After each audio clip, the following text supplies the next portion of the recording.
bem-vindos, tá? É uma alegria ter tantas carinhas acá este sábado de frio, né?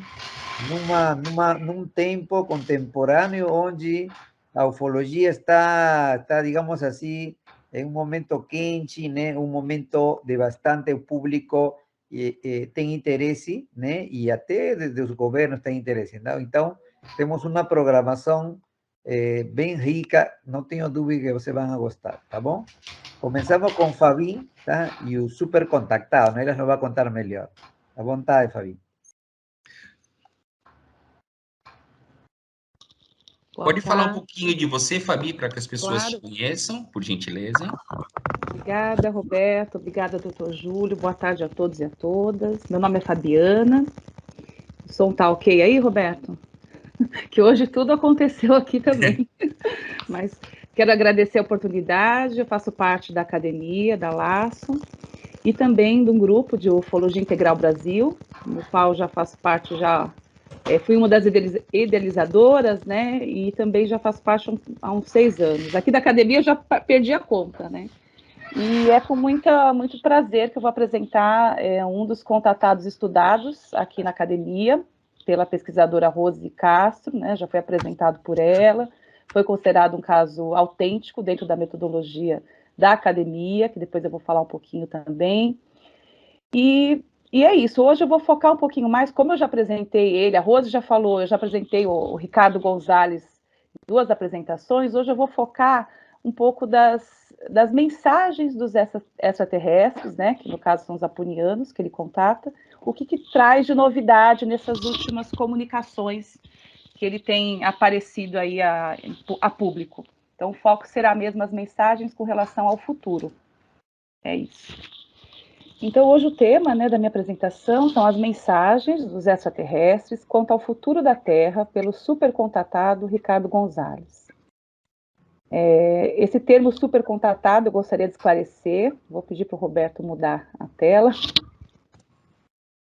Eu vou dar um trabalhinho para ele ficar mudando. Isso.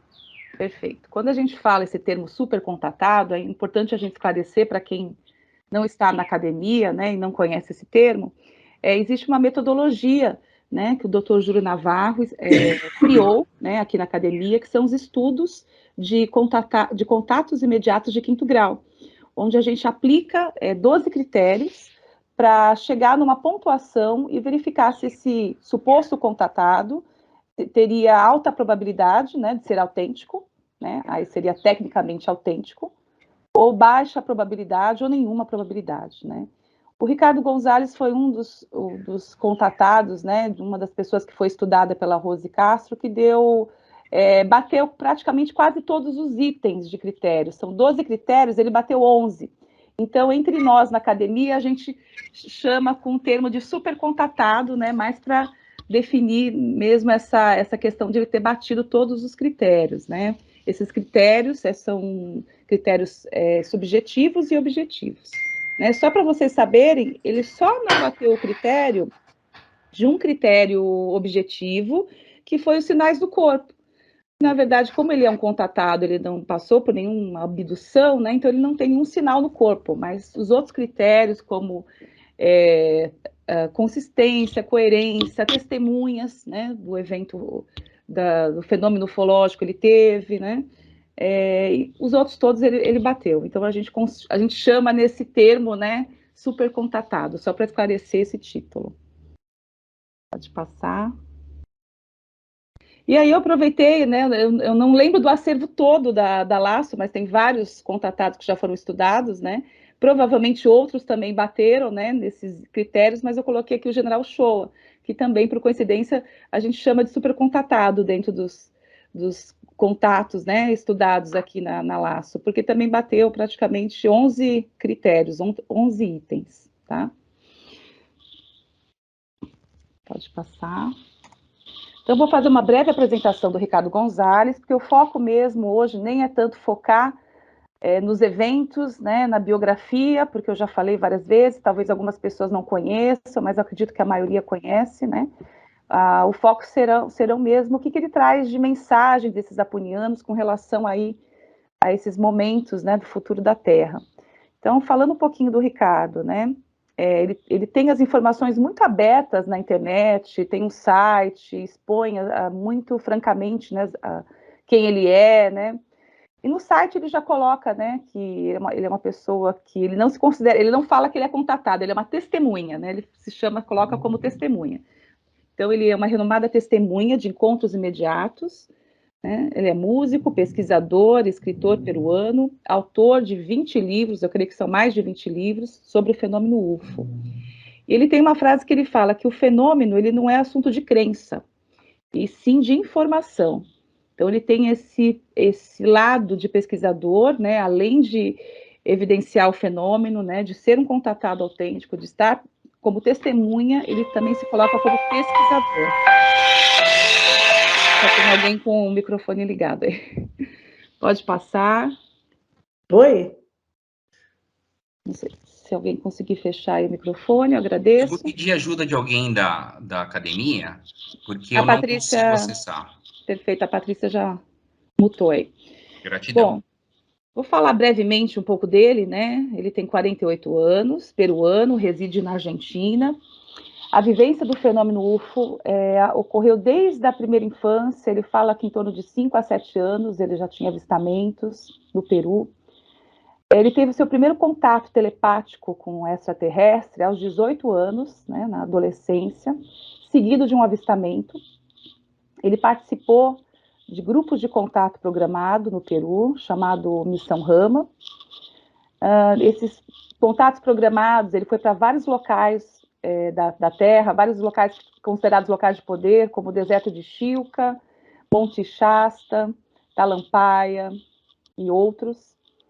Nesses locais, ele chamou testemunhas, desde jornalistas importantes, como a jornalista Paola Harris, né, também o pesquisador de exopolítica, o Michel Sala, né, e outras pessoas, né, são grupos grandes que participam do contato, que ele chama de contato programado, que vai até o local e testemunha avistamentos com hora, data marcada, né, e também contatos tanto telepáticos quanto alguns físicos também, né. Inclusive, ele fala que há 30 anos ele mantém contato, né, com esses seres, e já passou por 8 contatos físicos, né, com esses seres. Ele também estuda o fenômeno que ele chama de protocolo de contato, como manter o contato com esses seres, como estabelecer um preparo para ir a campo e manter esse contato, que vai de preparo desde físico, mental, de alimentação, enfim, ele tem toda uma metodologia para que o contato ocorra e também com comprovações, né? E ele pesquisa, uma das orientações que os extraterrestres que ele contata, orienta ele a pesquisar por vários locais do mundo, né, para buscar um pouco da história da Terra, né, a presença extraterrestre desde o início da história da Terra. Então ele faz várias expedições para locais sagrados, né, onde ele consegue estabelecer algum contato com esses seres e também trazer informações sobre a história da Terra, né. É isso, acho que esse slide pode passar. E aí tem algumas imagens, né, dessa busca por evidências ao redor do mundo, né, então ele sai a campo mesmo, né, tirando evidências, locais de sítios arqueológicos principalmente, pode passar. Não vai sempre sozinho, ele vai sempre com grupo, né, esse é o objetivo dele, levar grupos, né, de contato, ou outras pessoas que também mantêm contato, sempre quando ele fala, nós recebemos, né, ele sempre coloca também que houve testemunhas naquele evento. Aqui tem algumas testemunhas, a gente tem lá um grupo de contato, fazendo aí provavelmente uma meditação, enfim, tem o pesquisador da exopolítica, o Michel Sala, ali do lado direito a gente tem a esposa dele, a Sol, e a Paola Harris, e ali tem uma foto que eu peguei também, que tem várias que ele coloca publicamente no site, no YouTube dele, vídeos, de alguns registros desses avistamentos. Pode passar. Ele está muito presente na mídia, né? Ele é convidado para entrevistas, ele dá palestras. Aliás, ele se dedica hoje, acredito eu, maior parte do tempo para divulgar o fenômeno UFO. É o que a orientação que ele recebe também, né? De passar esse testemunho dele para várias pessoas, né? E aí tem aí um programa que está hoje ocorrendo, que é um programa na Rede TV Gaia, que ele está apresentando. Acho que são 8 capítulos, né, onde ele vai falar também um pouco da história dele, aí uma outra entrevista, e a última foto do lado direito foi o último seminário que ele deu aqui no Brasil. Ele esteve em São Paulo, agora em maio, onde eu estive presente um final de semana, onde ele palestrou, né, do último livro dele, e também relatando um pouco os protocolos de contato, quais são os passos a passos que ele utiliza nesse processo. Pode passar.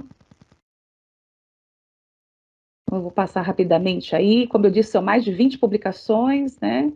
Pode passar. Ele tem um site colocando todos esses livros, alguns estão esgotados. Embora ele seja jovem, né? 48 anos, ele já tem mais de 20 livros. Então, para estudar o trabalho dele, demanda muito tempo e toda hora ele está publicando um livro novo. Esse pode passar. Então, esse último slide é importante, foi o último livro dele, que é esse Terra 2. E também agora tem uma editora, que é a Tesserato, que está traduzindo os livros dele, né, de espanhol para português. E o último livro publicado foi O Portal Cósmico de Órion, que foi um livro publicado, acho que em 2003, e agora ele está relançando, né? E ele fala aí o que ocorreu com ele dentro da pirâmide, né, lá no complexo de Gizé. Pode passar. Eu vou falar brevemente quem são esses extraterrestres que ele contata, que ele denomina apunianos. Pode passar. Então, os apunianos, né, eles têm origem de Alfa Centauri, são nórdicos, aparência humana, muito próximo à nossa aparência física, né, mas cabelo albino, são seres altos, gigantes, de 2 a 3 metros. Aí tem uma imagem só de uma ilustração, né, que é do Antarel e da Ivica. Vivem em bases, eles informam ao Ricardo que eles vivem em bases intraterrenas, muitas bases, né? Uma delas seria no Peru. São antropólogos, cientistas, doutores da mente. Eles se colocam como seres benéficos, éticos, estão aqui para auxiliar no despertar e avisar sobre o futuro da humanidade. O primeiro contato dele físico, né? O primeiro contato telepático foi aos 18 anos e o contato físico foi aos 23 anos, no deserto de Chilca, no Peru, a convite de um dos seres que ele mantém mais contato, que é o Antarel. Ele esteve no local, na hora marcada, e teve um contato físico, né, com esse ser. E ele falou que hoje, em 30 anos, ele já teve 8 contatos físicos, né? E isso exige um preparo mental, enfim. E o contato, ele fala que esses seres também, ele não é o primeiro a ser contatado, né? Esses seres já estão aqui há mais de 6 mil anos, esses seres que ele contata, os apunianos, e que eles já tiveram contatos com os humanos, né, em outras épocas. O mais conhecido foi na década de 50, nos anos 50, com o Victor Novi, e com agricultores na região ali dos Andes, né? E esse nome Apo tem relação com a montanha de Apo, lá no Peru, que é uma lenda inca, uma montanha alta. Pode passar. Bom, eles colocam também que existe um plano cósmico. Basicamente, eu vou ser bem sucinta nesse plano cósmico, que não é o foco da apresentação, mas similar ao que muitos outros contatados falam, né, que os seres extraterrestres planejaram a vida aqui na Terra, né? Nós somos produtos genéticos desses seres, né? A Terra também. Então ele fala que a Terra e o ser humano é um projeto extraterrestre. O homem é um espelho, a chave, o elo perdido de várias raças. Ele fala que eles falam, né, que eles são viajantes do tempo e do espaço, viajam em portas dimensionais, tanto portas dimensionais naturais, como eles também abrem esses portais, né, com tecnologia. Fazem parte de uma grande confederação, que a gente conhece como Confederação Galáctica, né? enfim, e existe uma agenda maior desse grupo benéfico que monitora muitas dos eventos da Terra ou nos acompanha como uma espécie de laboratório também, né? Que mais? Eles falam também que a Terra foi um planeta escolhido, né, no meio de outros planetas do Sistema Solar, onde hierarquias maiores estabeleceram que este planeta, dentro do sistema dele, poderia abrigar a vida, né? E quando encontraram esse planeta Terra estava morto, eles semearam a vida na Terra e conseguiram estabelecer que nós nos desenvolvêssemos, né, e a vida na Terra, numa outra linha, e é um pouco mais complexo. Ele fala que foi uma outra linha do tempo, ele fala que é um paradoxo do tempo, uma linha alternativa. E na linha natural, aquele planeta estava morto. Eles escolheram aquele planeta, acharam condições ideais, semearam a vida e criaram uma linha, mudaram, né, a linha do tempo desse planeta. Então, estávamos numa linha alternativa, que em 2012, junto com o calendário Maia, essa linha do tempo se alinhou, na verdade, junto a um tempo real, né? Basicamente, é essa informação que eles falam. E fala que estaria, desde 2012, uma nova era a Terra estaria vivendo. Pode passar. Agora vamos focar o tema dessa apresentação, que é sobre os eventos futuros, sobre profecias, né? Pode passar. Quando a gente fala de profecia, né, o Ricardo, ele menciona na palestra dele que esses seres falam para ele que as profecias, elas não são para que se cumpram, mas sim para prevenir que não se cumpram, como um advertir para corrigir. Ou seja, ele explicou, né, na palestra dele, que as imagens, mensagens que chegam do futuro da Terra para ele já entendeu que nem todas podem acontecer, né? E que os seres extraterrestres apresentam isso para ele numa forma de alerta. Olha, se vocês continuaram nessa linha de comportamento, provavelmente que vocês vão chegar no futuro essa causa vai gerar essa ação. Então, essas imagens aparecem, né? E ele, de certa forma, divulga essas informações, mas que nem todas podem acontecer, porque o futuro também pode ser mudado. Pode passar. E aí eu peguei dentro dos livros dele, que eu já estudei um pouco da biografia dele, quais são as previsões que esses seres já passaram e que já ocorreram. Pode passar.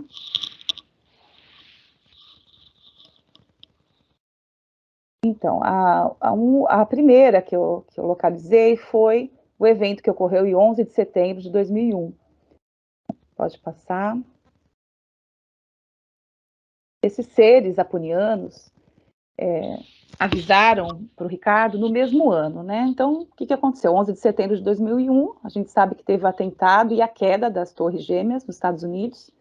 E ele fala que num desses contatos programados, no mês de fevereiro deste ano, de 2001, ele recebeu, dentro do contato físico, informações dos apunianos, sinalizando que naquele ano, de 2001, num período de tempo de 2 a 12 de setembro, nos Estados Unidos, em Nova York, precisamente, haveria um foco de tensão que ocasionaria um conflito bélico dos Estados Unidos com o Oriente Médio. Eles não falaram que seria as Torres Gêmeas, mas ele já deu um alerta para ele, o local, o tempo, né, o período do tempo, e que o que aconteceria ali culminaria aí num conflito bélico, né, com o Oriente Médio. E foi o que aconteceu com as Torres Gêmeas, né? E aí depois ele coloca algumas informações que aí a gente não sabe se provavelmente é dele, né? Ele até fala que todas as informações que chegam, o contatado interpreta. E na percepção dele foi um autoatentado, né? Queima de arquivo que os próprios Estados Unidos teriam feito aquele cenário todo, né? Colocando aí como o Oriente Médio como responsável, né? É isso, pode passar. E ele avisou, né, publicamente, numa rádio, que ele recebeu essa informação, né? ou seja, antecipou a informação e o evento ocorreu. Outro ponto também que já ocorreu dentro dos contatos dele, com os apunianos, né, seria um lançamento espacial, um projeto espacial rumo a Alpha Centauri, que é esse local onde esses seres se comunicam, né, onde a origem desses seres. E isso ocorreu em 2017. Pode passar. Acho que pulou. Mais um. É isso. Então, em 2015, ele teve um contato também programado, onde Vika, uma das apunianas, informou para ele, passou muitas informações sobre o futuro da Terra. Uma delas, ela falou que os humanos, os cientistas, estavam desenvolvendo um projeto onde pretendiam sair da Terra, né, e chegar até Alpha Centauri. E que esse projeto já havia iniciado, haveria depois um projeto secreto, onde eles iriam conseguir enviar pessoas da Terra para Alpha Centauri. E que ele receberia uma confirmação, através de notícias, de um cientista renomado, né, isso foi em 2015, quando ele recebeu essas informações. E ocorreu em 2016. Stephen King, ele anuncia a público um grande projeto e investimento de pesquisa em Alpha Centauri, de encaminhar uma nave não tripulada, uma Alpha Centauri, para pesquisar exoplanetas, e coloca que o interesse deles era pesquisar exoplanetas para, se possível, disseminar a vida, né, humana fora da Terra. E isso foi para ele, né, uma confirmação de que os seres estavam já antecipando essa informação. Nesse contato de 2015, a Ivica passou mais informações, que além dessa pesquisa, eles iam fazer um projeto secreto, onde eles conseguiriam, né, encaminhar vários astronautas jovens, num futuro breve, utilizando aí uma tecnologia, para que chegasse em Alpha Centauri. Inclusive, ele até se chocou, porque ele viu imagens, né, desses jovens entrando nas naves, né, esses jovens astronautas que foram treinados. Ele viu o local onde essa nave sairia, que é no deserto de Atacama, né, se não me engano, lá um laboratório, né, que se chama ALMA, né, que é o melhor local para decolagem. Então, ele viu essas cenas, né, e ele ficou bastante perplexo, porque eles estavam planejando aquilo de forma secreta, porque haveriam evidências de que a forma de vida na Terra já estaria crítica, né? Pode passar.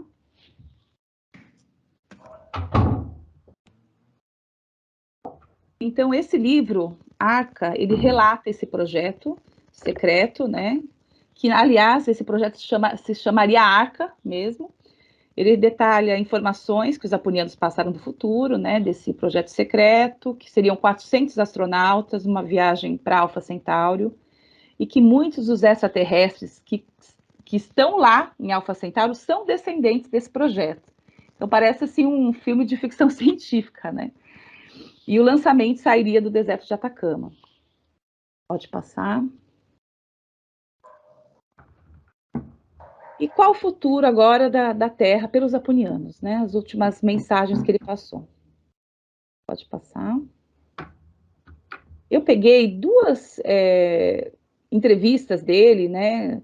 Que ele relatou bastante informação recente desse ano, né? Uma foi uma live chamada Futuro da Humanidade, onde ele fez com o Geraldo Lemos.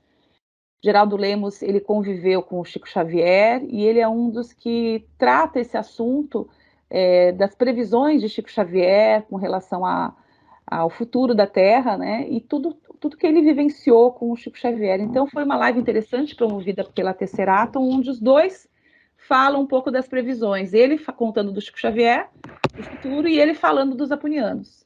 Então, fiz assim um paralelo só para a gente ter. Embora o Chico Xavier não tenha sido estudado, né, ainda aqui, a gente sabe que ele também relata contatos, né? Vamos lá, pode passar. Isso foi 7 de maio de 2022, essa live. Então, eu vou focar aqui no Geraldo Lemos, né? Peguei os pontos principais. Ele fala que após julho de 2019, haveria o que o Chico Xavier falou, né? Após julho de 2019, haveria uma transição planetária gradual. Esse seria um período de regeneração. A gente conhece aí pelo prazo de data limite, né? Após o homem pisar na Lua, após 50 anos, se não houvesse guerra, uma guerra nuclear, a Terra começaria um processo de paz, de regeneração, e isso teria um marco no dia 20 de julho de 2019. Esse futuro previsto por Chico Xavier seriam avanços tecnológicos na ciência, na saúde, cura de doenças, um período de paz e também de contato com civilizações cósmicas, se o ser humano não fizesse uma guerra mundial, né? Uma guerra nuclear, que havia uma previsão de um avanço muito grande nesse período.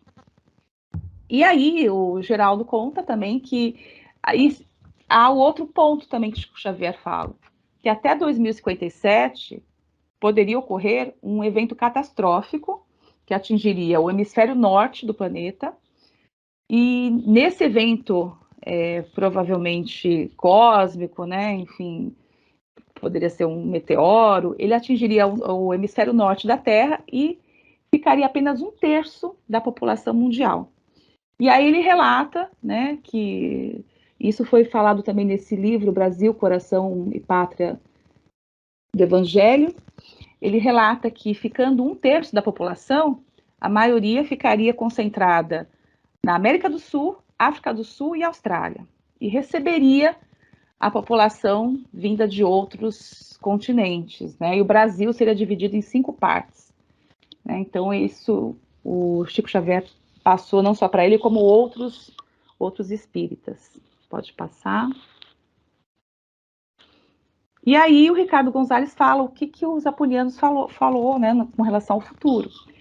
Ele comenta que após 2012, devido também a esse calendário maia, mas os apulianos falaram que aquele projeto, Plano Cósmico, onde a Terra foi semeada numa linha alternativa, passaria a estar numa linha temporal real da Terra. Então, seria uma nova era, um novo tempo a partir de 2012. Haveria ampliação do contato extraterrestre, né? E por isso que ele divulga bastante, né, esse programa de contato programado, né? E o ser humano, ele fala também que, como o ser humano é um produto genético dos extraterrestres, né? Ele tem um gene que leva para uma tendência de destruição, de ser mais briguento, né? Esse gene faz com que o ser humano, que é um gene que veio dos extraterrestres, né? Que também tem houveram essas guerras, e aqui esse ser humano também continua com esse, como é que eu posso falar? Enfim, com esse comportamento mais bélico, né? E que isso é um ponto que eles perceberam que é difícil para o ser humano avançar na paz, mas que também tem um lado positivo, que o ser humano também tem um potencial muito bom de amor, onde ele pode trabalhar a sua consciência e expandir para uma vida mais consciente, em paz com seus pares, né? Então é isso. Pode passar. E a previsão que ele fala, né, que os apulianos passam para ele, é que para ele foi muito forte esse contato em 2015 no Peru, né, que foi aquele contato com a Ivica, onde ele vê cenas, né, do futuro da Terra, dos habitantes da Terra, e que ele vê que o projeto Arca, que seria levar 400 astronautas para Alpha Centauro, ele vem de um momento de necessidade que os cientistas lá encontraram de evacuação da Terra em busca de um local novo para se viver. E essa evacuação, Ivica passa para ele também, que tem relação com, além das guerras, né, das dificuldades que a Terra ia passar, também a possibilidade de um desastre de origem cósmica que ocorreria no hemisfério norte, ocasionando uma migração em massa para o hemisfério sul.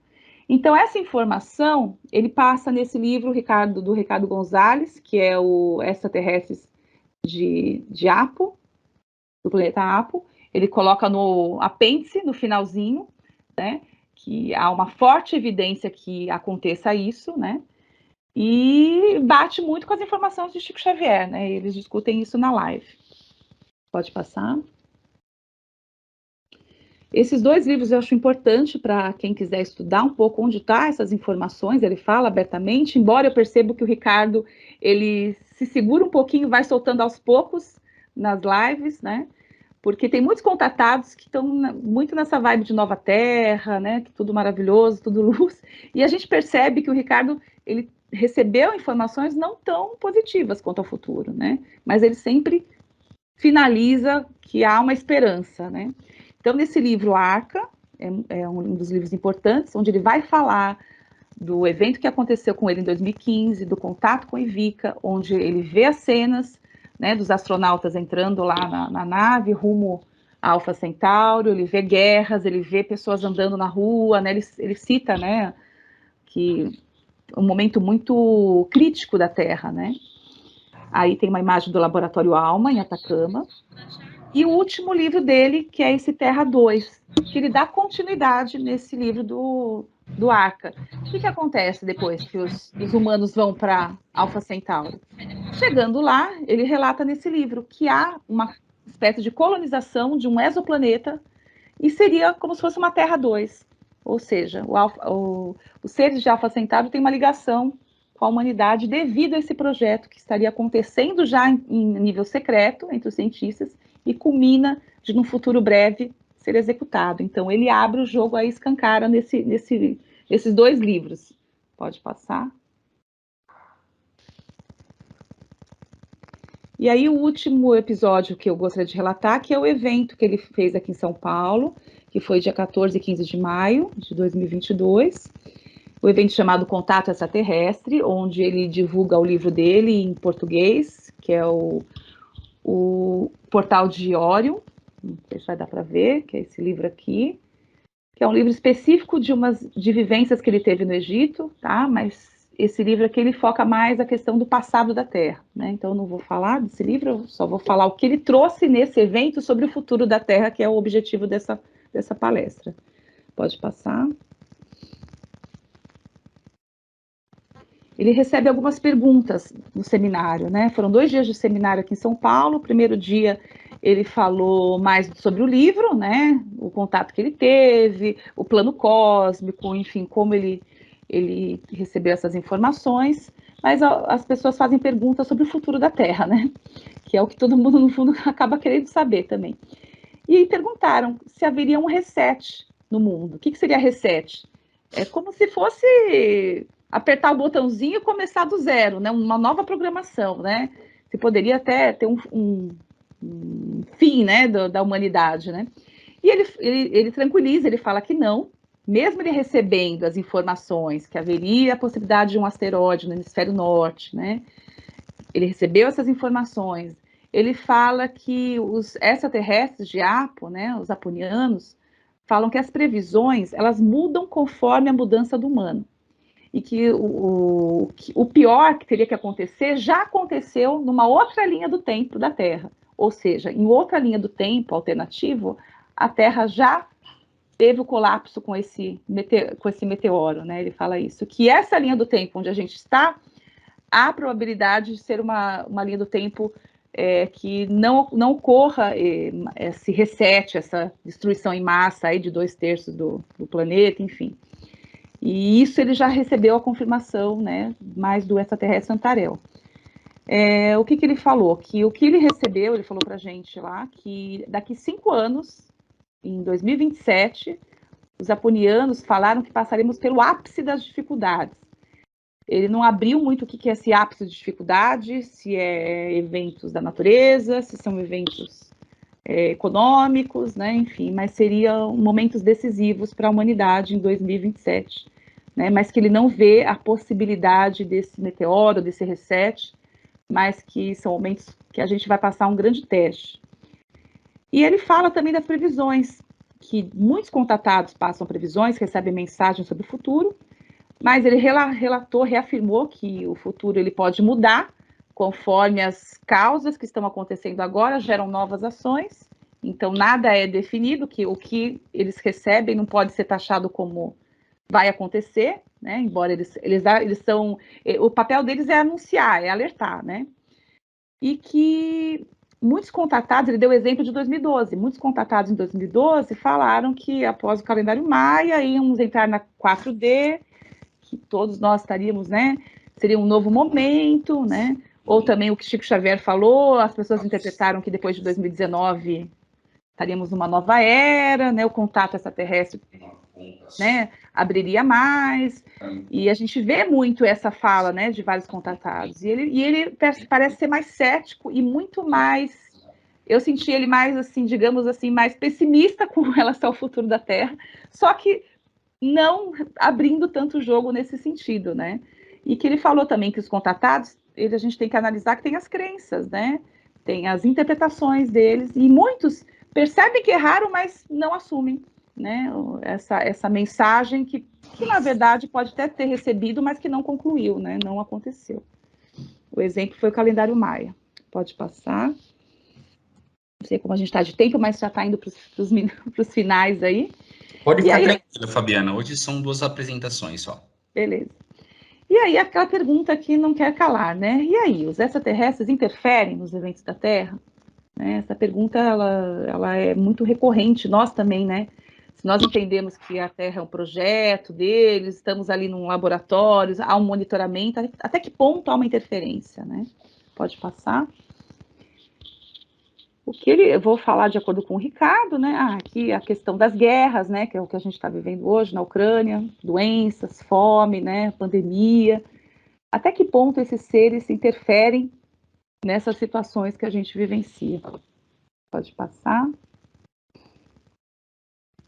O que ele fala não é diferente do que outros contatados falam, né? Que a interferência extraterrestre, ela também depende, ela não é invasiva, né? Se eles criaram o projeto, ele até traz a informação de que criaram num planeta que já estava morto. Eles semearam vida, e que o máximo pode acontecer é de novo morrer o planeta Terra. Mas eles monitoram para que isso não aconteça, porém, eles têm um limite. E eles respeitam o livre-arbítrio do humano. Ele trouxe essa fala. E que o contato, na verdade, ele visa alertar e gerar um despertar de consciência. Essas pessoas que recebem os contatos, elas estão ali para passar, né, uma nova visão de consciência, a visão de vida extraterrestre, a visão de paz entre as humanidades, né, para que o ser humano perceba que ele tem esse papel de mudança, né, mas que ele não vê com bons olhos o que está acontecendo, e que cabe a nós decidir, a nós que carregamos aí esse legado, esse futuro. Pode passar. E aí, o ser humano poderá mudar seu futuro, né? Depois que ele viu todas essas cenas, né? Da questão da Terra, das dificuldades, né? Qual o papel do ser humano, né? Ele pode mudar isso? Pode passar. Ele volta a falar que as profecias, elas mostram antecipado as possibilidades e alternativas de uma linha de tempo futura da Terra, e cabe ao humano mudar e reverter o futuro. Como eu falei, novas causas geram novos efeitos, né? Então, nada é determinante, né? Ele falou muito também que ele vê muitos grupos trabalhando essa questão consciencial, projetos acontecendo, mas o que aparece na mídia são só as coisas negativas, né? Esses movimentos iniciando aí um movimento de paz, não é passado tanto, não é divulgado tanto, mas ele vê que os extraterrestres falam que está havendo aí de certa forma, grupos que estão aí tendo essa consciência, esse despertar. E aí, qual que é o papel dos extraterrestres nessa questão, né? Eles vão auxiliar com a tecnologia, cura de doenças. Ele jogou essa pergunta para a gente, né? Ele falou assim, o que vocês acham? Os extraterrestres estão aqui para nos ajudar a resolver os nossos problemas, ou ajudar a despertar a nossa consciência para que a gente resolva essas questões? Então, ele chegou nesse ponto fundamental, né? Que eles não vão interferir de certa forma muito invasivo, porque cabe ao ser humano dar o primeiro passo. e aí eles, como instrutores, de certa forma, zelam para que esse futuro positivo aí ocorra. Mas que também é o nosso livre-arbítrio e nós que decidimos aí esse futuro. Pode passar. Do Ricardo Gonzalez é isso que eu gostaria de falar, mas aí eu deixei um slide só para lembrar de um outro contatado que nós estudamos aqui na Laço. Pode passar, só para a gente finalizar, que também foi um contatado que, dentro da metodologia, foi estudado como autêntico, né? Que é o Benjamin Solari Parravatini. Eu não peguei muitas imagens aqui também, e só para a gente ver que também outros contatados se alinham um pouco nessas informações. O Parravatini, ele era um artista plástico, né, onde ele desenhava as informações que ele recebia, né, que ele canalizava também de extraterrestres, de espíritos, enfim. E aí ele também previu, 11 de setembro de 2001, nesse desenho, e ele sempre colocava alguma frase. Aí o primeiro desenho da esquerda, a liberdade da América do Norte perderá sua luz, sua tocha não alumiará, mas como antes, o monumento será atacado 2 vezes. E outra imagem de desenho, e tem uma frase que eu traduzi: seres extraterrestres chegarão à Terra novamente, chegarão em diferentes naves espaciais, de diferentes planetas e habitarão as crateras dos Andes e o sul da Patagônia. Eles viverão a vida humana, eles serão vistos e falados. Parravatini recebeu essas informações em 1930, né? E tem outras imagens aí que eu não coloquei, mas eu sei que tem uma também que é dessa possível asteroide na Terra aí, né? Tem um desenho só para a gente fechar aí, que alguns contatados se alinham em informações aí não tão positivas sobre a Terra, né? É isso. Acho que eu terminei minha fala, pode passar. É isso, gente. Muito obrigada pela paciência, pela disposição. Parabéns, Fabiana. Excelente. Obrigada. Excelente. Parabéns, Fabi.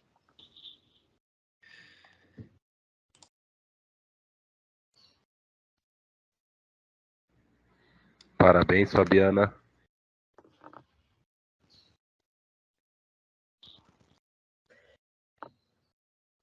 Pessoal, fiquem à vontade, tá? De perguntar ou comentar. Eu tenho um comentário, mas eu vou deixar para depois. Aí o Celso levantou a mão, né? Oi, doutor. O senhor não quer fazer pergunta, doutor? Sim, sim. O senhor não quer fazer a primeira pergunta para ela? O senhor levantou primeiro? Perdão? O senhor não quer fazer a pergunta para ela primeiro, para a Fabiana, para depois eu falar? Está bem, tá. O meu comentário, na verdade, Fabiana, é no sentido de, na parte, você traz muitas informações de fato, né? Você não está trazendo informações que não têm sido objetivas, né? E você dá uma resumida, né, dos aspectos mais importantes das experiências de Ricardo González. O que chama a atenção, né, além dele ter contato pré-programado, né, com testemunhas, né, ele inclusive faz uns vaticínios da humanidade aqui para frente, e ele já também tinha feito, né, outros até este momento, né? E você faz bem essa comparação com o caso Parravicini, que é outro caso estudado dentro da academia, considerado de alta probabilidade de ser autêntico, né? Mas eu quero enfatizar na último slide, quando você coloca como interpreta Ricardo González sobre estas previsiones de humanidades, né? Não existe, e não só por conta dele, sino também pela interpretação de Sixto Paswell, outro supercontactado, né? Que estas previsiones del futuro de la humanidad son proyecciones o previsores, mas no existe un asunto de naturaleza, digamos, obligatoriamente va a acontecer.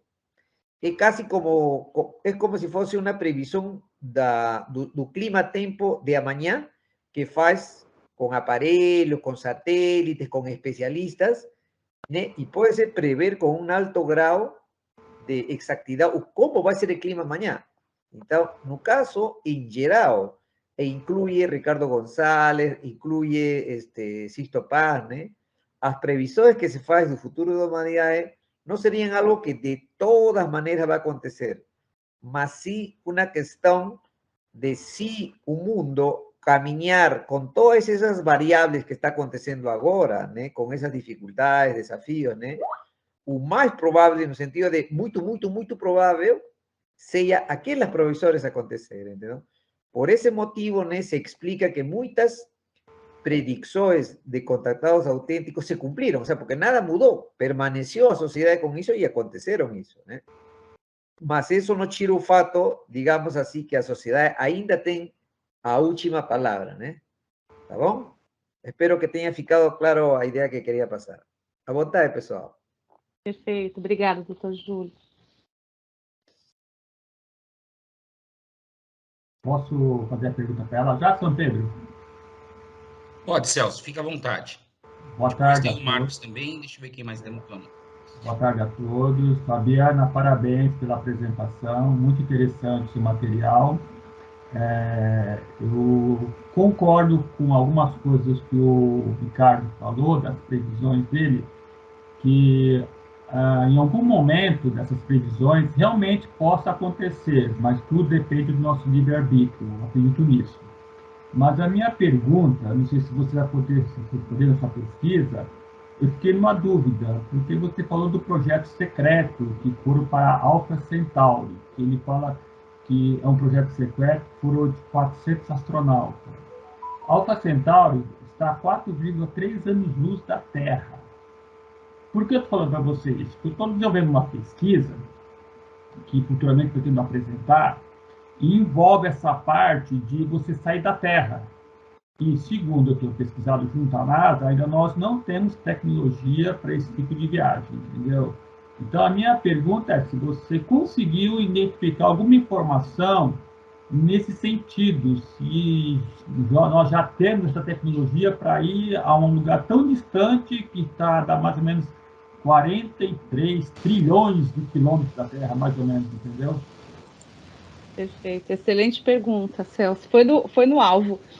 Eu até tirei esse slide porque eu falei, eu ia abrir muito. Nesse livro, A Arca, ele relata que a Ivica mostra, né, cenas, né, ele consegue ver cenas de um futuro onde haveria esse projeto dos 400 astronautas saindo lá daquele laboratório lá de Atacama, Alma, isso. Só que o que acontece? Ele até fala que para chegar até lá demoraria não sei quantos anos. Só que os cientistas estão estudando, aí ele mostra que é aquele, acho que o nome é gerador de partículas. Sei.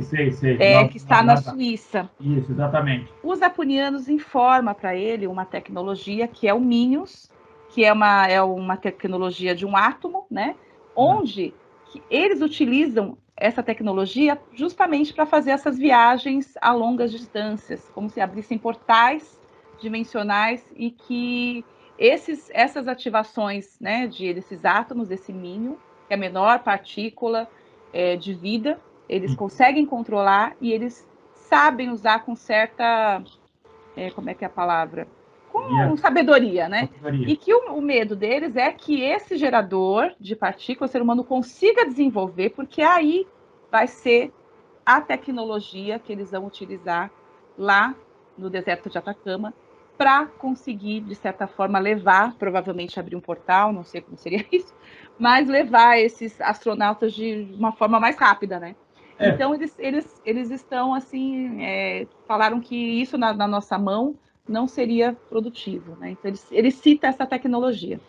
Entendi, porque, assim, dá a entender, nesse local que ele fala aí, vão para Alpha Centauri, a fisiologia humana seria igual à nossa, porque um dos maiores problemas para você ir para outro planeta é a gravidade, entendeu? Muita gente não sabe, mas para ir para Marte é um problema sério, a gravidade, entendeu? Exato. E a 4,3 anos-luz, então, você imagina, você não pode ficar muito tempo fora da Terra, entendeu? Sim. Então, foi essa minha, porque eu falei, será que tem isso no livro explicando essa Tem. Ele fala dessa tecnologia, como ele chama de MINUS, e que é uma tecnologia que possibilita essas viagens a longa distância, provavelmente via portais. só que precisa ser desenvolvida a tecnologia pelo gerador de partículas. E que provavelmente são projetos que estão secretos e que o ser humano, como eles já visualizam, né, essas linhas temporais, poderia desenvolver. Outro ponto que eu queria falar também da sua pergunta, agora me fugiu. Da viagem ao Centauro. Do planeta lá, do exoplaneta. Nesse livro que ele continua, que é Terra 2, que eu até achava que era sobre a Terra, uma nova Terra, que o pessoal fala tanto. Não, é o planeta lá, né? Ele já começa a relatar do que ele visualiza nas comunicações, como seria esse exoplaneta lá, sendo habitado, colonizado, enfim, que haveria, sim, condições de vida muito semelhante à nossa. Então, está nesse livro Terra 2 que eu ainda não li, ainda não tive acesso. Okay. Obrigado pela apresentação, parabéns. Bom, vamos lá, vamos à próxima pergunta. Tem o Marcos e depois o senhor Valmir. Tá, Marquinhos, pode fazer, depois o senhor Valmir já se prepara aí também, por gentileza. Boa tarde a todos, estão me ouvindo? Então, perfeitamente. Tá, primeiramente, boa tarde a todos. Também foi uma excelente apresentação da Fabiana, muito bacana, sempre muito bom, né, de ouvir. E eu gostaria de fazer uma pergunta para ela, referente a uma passagem que ela indicou na apresentação, que a Fabiana mencionou, né, que o Chico Xavier, ele previu que haveria uma catástrofe, né, no hemisfério norte por volta de 2054, né, gerando uma espécie de migração para o hemisfério sul, né. Para quem pesquisa um pouquinho de meteorologia, sabe que em 2050 não haverá mais Polo Norte, né, e porque não haverá mais gelo, não haverá mais água em formato de gelo, estará tudo derretido. E a gente sabe que isso vai gerar uma série de catástrofes, né? E a gente está num ponto irreversível, mesmo que a gente pare de emitir uma certa quantidade de dióxido de carbono na atmosfera, a gente não consegue voltar mais nisso, né? Será que isso não pode estar relacionado com essa previsão dele, esse aquecimento, né? Porque a última vez que a Terra passou por um momento onde o Polo Norte, né, estava totalmente derretido foi anos antes da Era Glacial, da última Era Glacial. Tem até um filme, aquele filme O Dia Depois de Amanhã, não sei se vocês já viram, que justamente acontece isso, né, uma série de catástrofes no hemisfério norte. No final do filme, eles vêm para a América do Sul porque é o único local seguro do planeta Terra. Você acha que isso tem a ver com essa previsão do Chico Xavier? Obrigado. Obrigada, Marquinhos. Olha, excelente colocação. Eu não sou estudiosa da obra de Chico, né? Mas eu entendo que esses fenômenos, sim, não precisaria ser um meteoro, né? Se eles já preveem, tanto que o Chico Xavier traz, né? E muitos espíritas, que o Brasil seria o coração do mundo, né? Então, ou seja, haveria uma migração para tanto no nosso país como a América do Sul. Então, provavelmente, alguma coisa aconteceria no hemisfério norte, né? E eu acho que essa colocação que você trouxe, né, que são dados aí que a gente sabe que possivelmente podem acontecer, né? Ambiental, climático, não precisaria nem vir nada de externo. O próprio ser humano já está, de certa forma, contribuindo aquecimento global, tudo para que isso aconteça, né? O que o pessoal fala também dessas ondas nessa região costeira, né? Que poderia acontecer. Então, eu acho que pode estar dentro aí, sim, dessa previsão. Obrigada pela colocação. Vamos lá, senhor Valmir, por gentileza. Olá, pessoal, bom dia, boa tarde, boa noite, né? Não sei se tem gente do outro lado do mundo. Bom, primeiramente quero parabenizar a Fabiana aí pela apresentação. Eu não conhecia, na verdade já tinha ouvido falar a respeito desse caso, né, do Ricardo Gonzalez, mas eu tenho que admitir que hoje aprendi um pouquinho com a Fabiana, viu? Muito bom. E aí, na verdade, é muito mais comentário, né, em cima da apresentação, que acho que é a primeira, né, com relação a essa questão de você viajar para outros sistemas solares. É bom lembrar que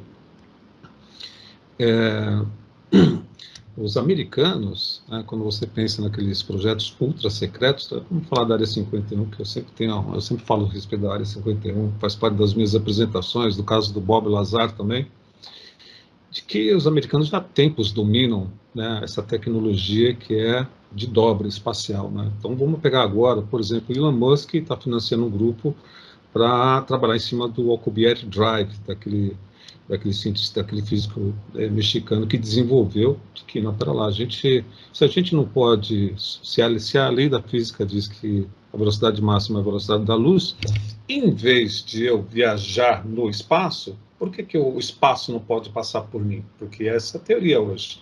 Eu fico parado e eu simplesmente comprimo o espaço à frente e o espaço está passando por mim. Então, essa é uma discussão que saiu do ramo da ficção científica e agora está no mundo da realidade. E vários centros estão estudando isso. E eu vou dizer para você o seguinte, na minha visão, com base na evolução, porque agora a coisa não está no nível acadêmico, agora está nos laboratórios das empresas que querem ganhar dinheiro, que querem explorar o espaço profundo, que querem minerar em asteroides. Aliás, até assisti no Internet, né, faço parte do Internet, assisti uma palestra muito interessante de um geofísico paquistanês falando sobre os projetos que estão rolando, inclusive lá no Oriente Médio até árabes, pensando em mandar foguetes tripulados para fazer mineração em asteroides. Você já pensou quantos milhões de dólares não estão espalhados aí pelo sistema solar? Então assim, é incrível como a inovação, né? Eu trabalho com inovação, né? Como a inovação está avançando em tudo quanto que é campo do conhecimento. Então, basicamente, nessa parte de viajar para outros sistemas solares, o que separa a gente de uma civilização alienígena? A única coisa que separa a gente é um bom sistema de propulsão. E esse sistema de propulsão é o que nos vai levar para nós nos tornarmos uma civilização não somente interplanetária, como interestelar também, né? E para mim, sério, isso é uma discussão, esse lance de motores de dobra, eu acho que em um espaço de 5, 10 anos, até o final dessa década, a gente já vai estar dominando, já dando os primeiros passos nesses motores de dobra, e a gente finalmente vai tirar os pés. Vamos sair da esquina, né, que a gente só chegou até Marte, até a Lua, logo a gente vai chegar a Marte, mas a gente vai chegar rapidamente nas estrelas, em questões de segundos, né? Fico imaginando, né, os Greys, que moram a 39 anos de luz daqui, que acho que é a única civilização que eu sei qual é, que eu reconheço qual é o endereço deles, onde eles moram, né? Segundo Bob Lazar, é questão de minutos, se não horas, para você atravessar 39 milhões de anos, 39 anos de luz, para chegar até Zeta Reticuli, né, que seria o sistema binário onde esses caras moram. Então, assim, só para, na verdade, apenas complementando, né, porque essas ideias vão vir na minha cabeça, nossa, pô, a gente está próximo mesmo, gente.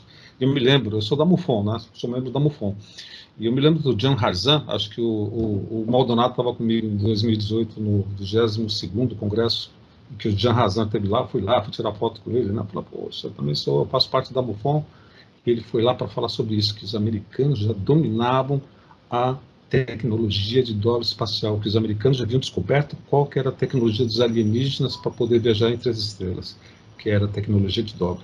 Então, na minha visão, o que nos separa das civilizações extraterrestres é um bom sistema de dobra espacial, é um bom sistema de propulsão. E a tecnologia é a manipulação do espaço-tempo, o famoso warp drive, usar dobra espacial.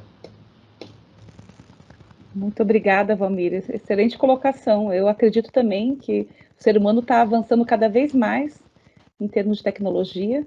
A questão é que o avanço tecnológico está indo e o nosso avanço de conviver em paz, né, a ganância e tudo isso não está nos deixando olhar nem para os nossos vizinhos, né? Então, mas eu acredito que isso também deva acontecer num espaço curto de tempo. Obrigada. Legal, legal. A Rosy também parece que levantou a mão. Sim. À vontade, Rosy. Eu queria só fazer uma observação. Infelizmente, eu tive problema técnico aqui, eu acabei não assistir a palestra, depois vou pegar a reprise. hora que estiver no futuro, tá? E foi uma pena, né? Porque Ricardo Gonzalez é sempre um tema muito interessante. Eu só queria fazer uma observação. Durante muitos anos eu frequentei o Espiritismo com muito afinco. E, inclusive, conheci pessoalmente, alguém colocou aí, que tem um livro de 2012, né? E foi feito por Geraldo Lemos e Marlene Nobre. Eu, inclusive, trabalhei junto com a Marlene Nobre na Associação Médica Espírita de São Paulo e Brasileira. Eu só queria deixar assim, com muita reserva, mas muita reserva, essas aproximações que tem feito com o nome de Chico Xavier, e como se fosse ele um profeta de datas. Ele nunca foi um profeta de datas.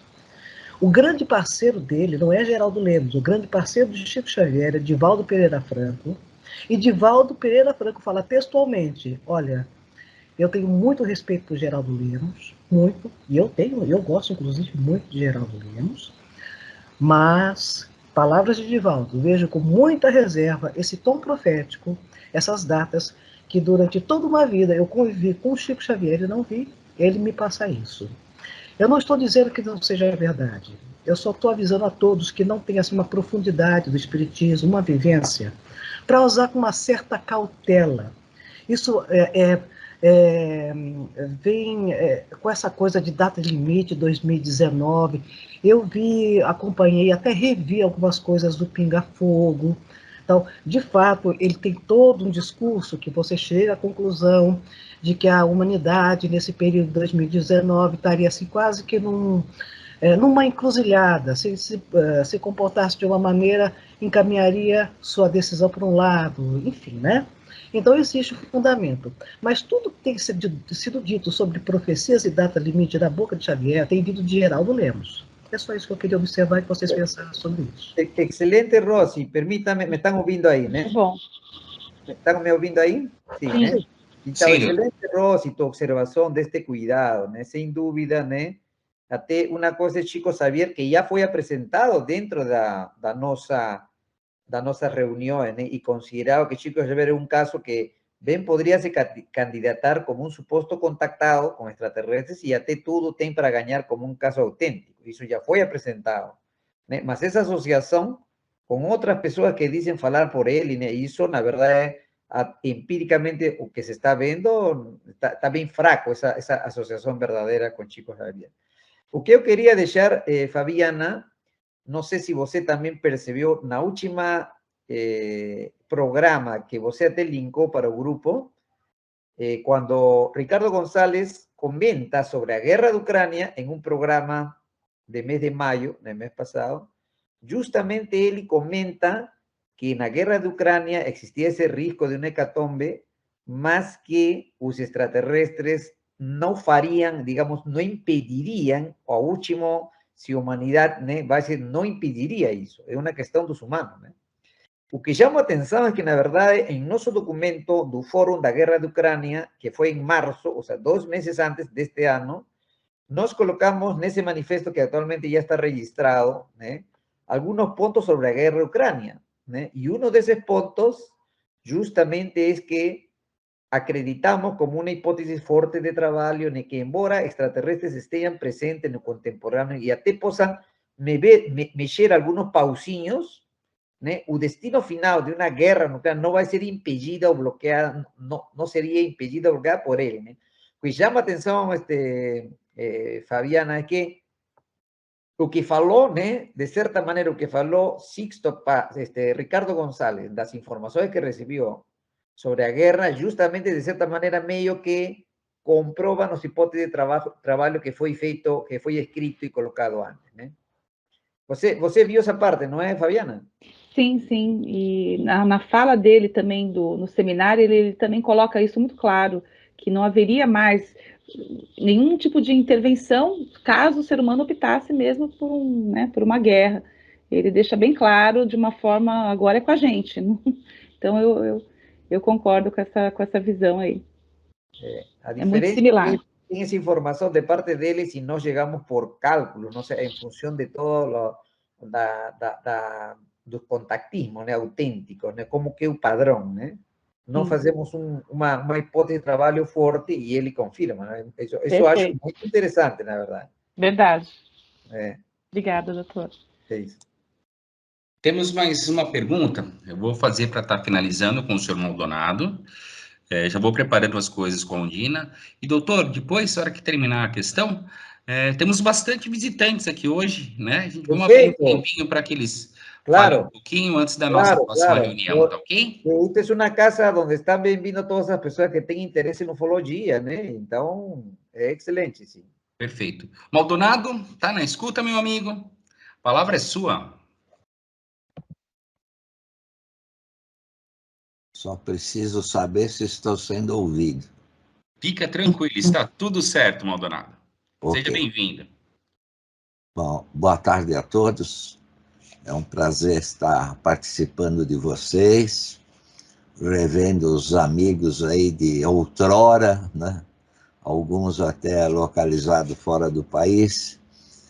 E queria inicialmente agradecer pela exposição da Fabiana, muito bem dirigida, do ponto de vista pedagógico e de apresentação e de conhecimento da causa. Parabéns mesmo.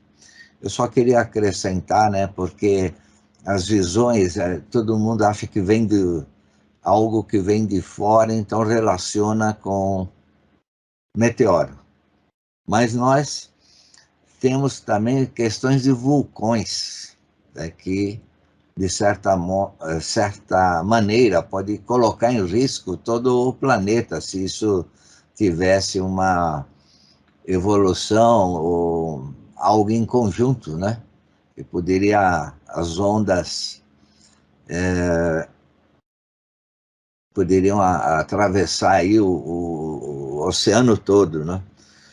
Outra coisa que as pessoas esquecem, o Yellowstone está atrasado há muito tempo. E não se sabe quando é que ele pode dar o ar da graça. Mas quando isso acontecer, toda a parte norte-sul, né? Oeste dos Estados Unidos, bum. Né? E também temos aí, em breve, na minha visão, é claro, recentemente tivemos o lançamento do telescópio, o novo telescópio, o James Webb, né? E eu acredito que a partir de 2024 ou 2025, quando tiver tudo já normalizado, né, para você colocar, pôr em trabalho, tudo, eu acho que a astronomia vai mudar um pouco de configuração por causa da resolução que esse telescópio vai fornecer, né? Então, não só vai mudar a astronomia na visão de alguns especialistas, né? Mas também poderá mudar essa questão do estado de consciência, né? Poderá ser até facilitado encontrar coisas no espaço com mais facilidade do que se encontram através dos satélites, né? Ou da estação espacial lá, que quando passa uma nave na frente, a NASA corta. E temos também aí o Valmir, né, especialista em física do Sol, ele estudou muito aí física do Sol. Também é outra coisa que a gente tem que estar atento. Então, uma série de situações, né, que pode mudar muito aí esse plano da matéria, né? E a Rose, né, falou sobre data. Eu também tinha escrito aqui no meu papelzinho aqui, que essas questões aí realmente foram dadas ênfase pelo Geraldo, né? E as pessoas em live, em várias documentações, eles querem data, eles querem momento. Parece que eles não têm uma consciência ainda de que pode acontecer, eles querem data, mas isso não vai mudar. O evento que se tiver que acontecer não vai mudar a data, né? Sabendo ou não, não tem interesse. E também eu acho importante, eu não sei se o Valmir, se eu entendi, é o Alcubierre que você falou, o motor dele, Valmir? Exatamente. Ah, ok, é exatamente isso. Também tinha escrito aqui a respeito da distorção de espaço-tempo, né? E vai mudar essa visão, né, de tecnologia. Se eu não me engano, também, quem andou vendo muitas falas aí daquele canadense lá, o ministro... Me deu o branco aí. O Paul Heller? Paul Hare, isso. Obrigado, Roberto. Ele já falava desse envio que foi lá para Zeta Reticuli, né? Ele falava muito disso. Na verdade, esse cidadão, né, com todo o respeito, ele sempre falava coisa que outro pesquisador falava. Ele nunca divulgou nada em 21 anos de ministro lá não é da guerra, ministro Ministro de Defesa. de Defesa, né? Ele nunca divulgou nada que fosse referente ao trabalho dele ou o que aconteceu durante 21 anos. Ele sempre surfa em cima de informação de outro pesquisador. Então é interessante, né, quando a gente observa alguém que está expondo um fato, ter ideia se de fato aquilo é só uma repetição de outros que estudaram e fizeram colocações, né? Ou estamos frente a uma pesquisa realmente, né? Então, eu agradeço aí a todos pela paciência, né? E obrigado, Fabiana, doutor Júlio e os demais colegas aí. Eu vou me permitir fazer um adendo em cima do que o Maldonado comentou. E quantos pesquisadores brasileiros também não utilizam isso de copiar ou falar pesquisas de outras pessoas, né, Maldonado? São muitos, infelizmente. Bom, pessoal, dando continuidade, então, doutor Júlio, quiser comentar, vou pedir para as pessoas que estão novas aí, que sejam todas bem-vindas, né? Gratidão por estar conosco aqui, né? Podem, por gentileza, se apresentar, falar um pouco dos estudos de ufologia, tá? O espaço está aberto para vocês agora. Claro. E eu vou me preparar com a Undina aqui para a gente fazer a próxima apresentação. Sí, pessoal, quien estiver vindo pela primeira vez, fiquem à vontade para se apresentar, né, de que cidade que são, a que se dedicam, né, e seu interesse na ufologia científica, tá? Fiquem à vontade, pessoal.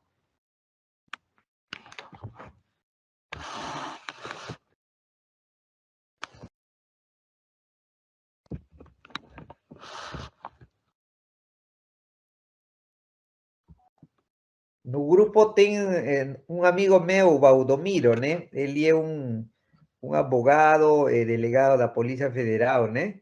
Valdomiro, está por aí?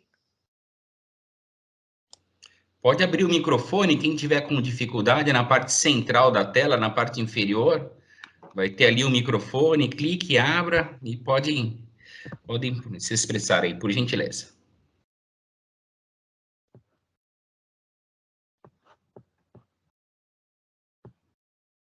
Tem mais também, tem, parece Liliane, né?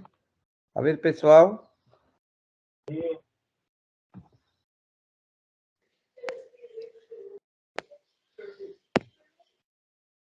Judite, também Judite.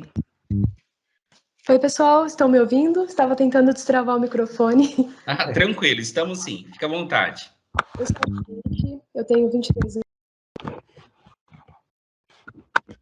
Agora você fechou novamente. Dá um clique só e pode falar, por favor.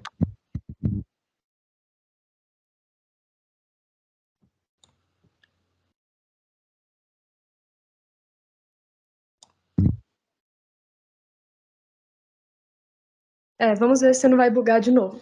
Meu celular tá travando aqui. Mas, enfim, eu sou a Judite, sou moradora do estado de São Paulo, tenho 22 anos. Fui contatada pela primeira vez aos 15, por média dos 15 anos. E desde então tive algumas experiências ufológicas e estou sempre em busca de conhecimentos, e para mim é um prazer estar participando dessa reunião hoje, estar conhecendo vocês e aprendendo mais com vocês. Qualquer dúvida, estou à disposição. Legal, legal. Quem mais, pessoal? A ver.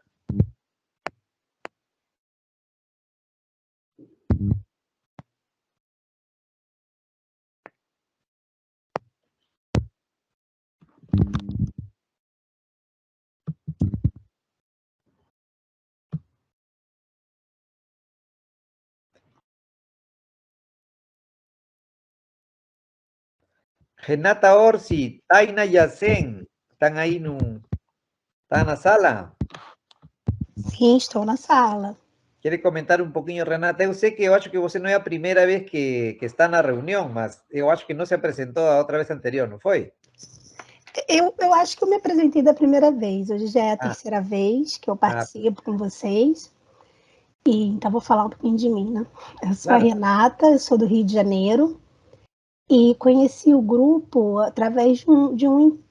Eu encontrei uma pessoa que já teve contato físico, e ela comentou do grupo, e depois eu recebi um convite pelo WhatsApp e comecei a seguir vocês no Instagram, e também participei. Hoje é a terceira reunião. Gostaria de parabenizar, gostei muito da de hoje, da apresentação de hoje.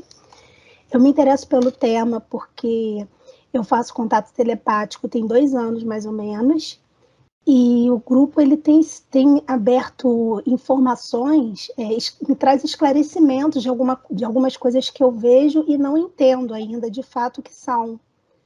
Então, ele começa a me esclarecer muitas coisas. Então, assim, da ufologia eu sou uma curiosa, né? Para mim é um assunto novo, mas o meu interesse vem de contatos telepáticos. Eu sou terapeuta holística, foi uma coisa que aconteceu depois por buscar informações do que eu estava visualizando de apagões que eu comecei a ter e mensagens recebidas, então eu comecei a buscar sobre o tema, ligado tanto à área espiritual, mas eu comecei a me interessar também por esse contato físico, para poder entender melhor tudo que se passa.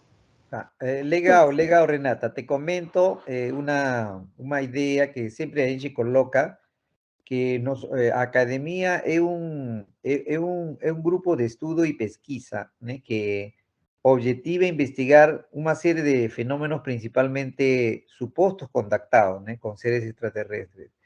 Na academia não é, digamos, um lugar onde as pessoas, né, como por exemplo o grupo da doutora Gilda Moura, né, onde o pessoal, né, em um evento chamado Reunião de Contactados, a pessoa vai, sobe no estrado e conta sua experiência e se deduce ou se assume que todos esos casos son verdaderos, experiencias verdaderas, né? E ese tipo de modalidad no es, na verdade, a academia é uma escola para ufólogos científicos, para formar ufólogos científicos, né? Então, isso é bom esclarecer para o pessoal novo que chega, né? Aqui o pessoal participa, desenvolve sua habilidade. Agora, no caso de que alguno dos membros tenha tido alguma experiência que queira contar, ou queira partilhar, ou queira ser investigado, né? Isso é um assunto à parte, na verdade. E aqui, dentro dos membros, muitos dos membros oficiais têm tido algum tipo de experiência, mas esse tipo de associação de uma experiência pessoal, geralmente a gente não utiliza, né, para dar sua opinião, seu ponto de vista ufológico sobre o assunto, que é uma coisa ao frente do pesquisador, tá? O sea, uma coisa é o pesquisador e outra coisa é o testemunho, o suposto contactado, o suposto abduzido, né, do fenômeno OVNI, tá bom? Tainá Jansen, tá aí? Olá, oi, eu tô aqui sim, boa tarde a todos, tudo bem? Não é a minha primeira vez, eu acho que é a minha segunda vez em algumas reuniões que vocês fazem. Já participei também de uma conferência há alguns anos que teve lá na Câmara, acho que dos vereadores lá de São Paulo. Conheço o trabalho de vocês. Eu vou dizer que eu sou uma pesquisadora independente quando chega na ufologia. Eu moro na região de São Paulo, atualmente me mudei para o interior. Por formação, eu sou assistente social, mas alguns anos atrás eu fiz uma transição profissional, assim como a colega ali, eu também trabalho com terapias integrativas, porém eu volto para essa questão dos fenômenos anômalos, dos contatos extraordinários, e já venho estudando aí alguns fenômenos, essa questão ufológica durante alguns anos. Participei e agora retornei novamente para o Grupo Ufologia Integral Brasil, ao qual tem alguns participantes aqui.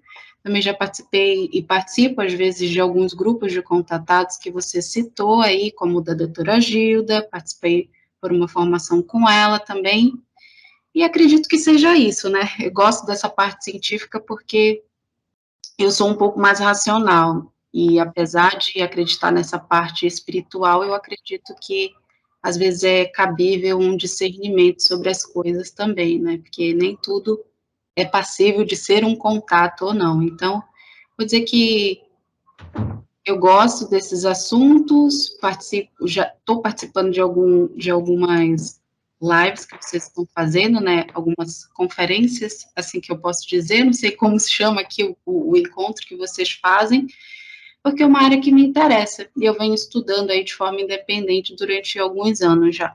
Acho que é isso, basicamente. Legal, Tainá. E Legal, Tainá. Tá? é incrível sua apresentação, parabéns, viu? Obrigada, Legal. Tainá, bem-vinda. Eu acho interessante, assim, quando a gente, sem se dar conta, né, coloca o espiritual como algo inexplicável, fosse oposto à racionalidade. Acho que a gente, muitas pessoas acabam se aproximando de grupos ufológicos porque ou sonharam, tiveram vivência, ouviram falar, ou porque gostam. E, claro, né, como bem expôs o Dr. Júlio, esse grupo tem um viés que vai tentar pensar e tentar explicar, tentar desvendar as coisas, né? Então, muitas vezes, assim, a gente vai racionalizar um pouco o que se chama de espiritual, mas a gente não tem nada contra, né? Apenas a gente quer tentar explicar. Às vezes não dá quando não dá para alcançar, então a gente pega e deixa um pouquinho de lado, mas isso não quer dizer que a gente menospreze as experiências que as pessoas têm. Apenas a gente tenta, só para os novos, assim, né? A gente tenta tratar de assuntos aonde a gente consegue tentar pensar sobre, porque tudo tem que ter uma explicação, né? Então, só essa observação, o racional não é necessariamente oposto ao espiritual. Excelente, excelente, Rosy. Na verdade, a ufologia científica é a racionalidade, né, aplicada a abordagem ufológico. E quando algunas pessoas de tendência espiritualista meio que acusam, né, de frieza, né, aos ufólogos que são com um perfil científico, eu acho que é bom refletir que, assim como a espiritualidade de cada pessoa é uma herança de nossos criadores, né? A espiritualidade, a racionalidade também é herança de nossos criadores. Então, ambas, né, ambas capacidades do ser humano podem ser aplicadas para uma aproximação, né? Nós aqui na academia, devido ao fato de que existem um sinnúmero, um grandioso número de grupos e pessoas que abordam ufologia de uma maneira espiritualista, né? Então, desde o início, aqui a ufologia se aborda de uma maneira científica e racional, tá?